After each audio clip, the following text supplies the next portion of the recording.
ছাত্র শিবির অবশ্যই একটা সন্ত্রাসী সংগঠন, একটা অগণতান্ত্রিক সংগঠন। ছাত্রলীগ থেকে তারা ছাত্র শিবির হয়েছে, ভিতরে ভিতরে কিন্তু তারা বাংলাদেশকে ধারণ করেন না। ছাত্র শিবির একটি সন্ত্রাসী সংগঠন, তারা ছাত্রলীগ থেকে ছাত্র শিবির হয়েছে। এটা একটা অগণতান্ত্রিক সংগঠন। ছাত্র শিবিরকে নিষিদ্ধ করতে হবে। এবার ছাত্র শিবিরকে নিষিদ্ধের দাবি জানালেন ঢাকা বিশ্ববিদ্যালয়ের শিক্ষার্থীরা।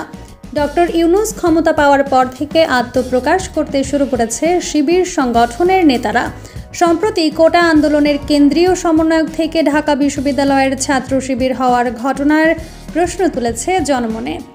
এছাড়া ছাত্রলীগ থেকে ছাত্র শিবির সেক্রেটারি হওয়ার পর সেই প্রশ্ন আরও বড় হয়েছে। তাই তো সাধারণ শিক্ষার্থীরা ব্যাপারটি মেনে নিতে পারছে না।